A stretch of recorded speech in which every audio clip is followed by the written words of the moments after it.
এখন গ্রীষ্মকাল, প্রচণ্ড রোদ আর গরম।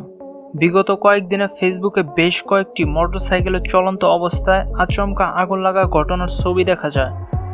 অনেকের প্রশ্ন, কি কি কারণে চলন্ত মোটরসাইকেলে আগুন লাগতে পারে। চেষ্টা করব এই আগুন লাগার কারণগুলো চিহ্নিত করার এবং কিভাবে এমন দুর্ঘটনা থেকে প্রতিকার পাওয়া যায় তা নিয়ে আলোচনা করার। হে গাইস, আসসালামু আলাইকুম, welcome back to my brand new video. আপনি যদি চ্যানেলে নতুন ভিজিট করে থাকেন তাহলে অবশ্যই সাবস্ক্রাইব করে পাশে থাকবেন, আর যদি অলরেডি সাবস্ক্রাইব করে থাকেন তাহলে থ্যাংক ইউ সো মাচ।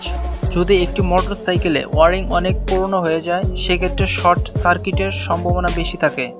তবে যে ব্যাটারিগুলো মোটরসাইকেলে ব্যবহৃত হয় তা লিমিটেড ভোল্টের হয়ে থাকে, সেক্ষেত্রে শুধুমাত্র শর্ট সার্কিটের কারণে সম্পূর্ণভাবে আগুন ধরা সম্ভব নয়।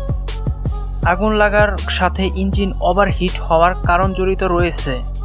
আমরা মোটরসাইকেলে যে ফুয়েল ব্যবহার করি তার সংযোগ লাইনে ত্রুটি আগুন লাগার একটি কারণ হতে পারে। অর্থাৎ যদি স্পার্কিং হয় তখন এই ফুয়েল এবং ইঞ্জিনের ওভারহিট আগুন জ্বলতে পারে। ফুয়েল পাইপে কোনো লিক থাকলেও এমনটি ঘটতে পারে। বেশিরভাগ ক্ষেত্রে নিম্নমানের মোটরসাইকেলে এই আগুন লেগে যায়। স্বল্প মূল্যে একটি বাইক তৈরি করতে কোম্পানিগুলো অনেক সময় নিম্নমানের ওয়ারিং এবং যন্ত্রাংশ ব্যবহার করে। তাই একটি মোটরসাইকেলে কেনার আগে সেটির ইলেকট্রনিক ফিচারগুলো ভালোভাবে যাচাই বাছাই করে কেনা উচিত।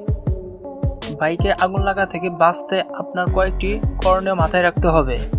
নাম্বার 1, নির্দিষ্ট সময় পরপর ব্যাটারি চার্জিং লেভেল পরীক্ষা করা উচিত। মোটরসাইকেলে অতিরিক্ত কোনো ফিচার যেমন হর্ন, লাইট ইত্যাদি ব্যবহার করলে ভালো মানের কেবল নিশ্চিত করা জরুরি। সব মিলে নিয়মিত সার্ভিসিং খুবই গুরুত্বপূর্ণ একটি বিষয়। নাম্বার 2, প্রতিটি বাইকের ওয়ারিংয়ের ফিউজ থাকা জরুরি, এতে প্রাথমিক শর্ট সার্কিট রোধ হয়। নাম্বার 3, ভালো মেকানিকের নিকট ওয়ারিং চেক করে নেওয়া যেতে পারে। নাম্বার 4, ইঞ্জিন ওভারহিট হচ্ছে কিনা খেয়াল রাখুন।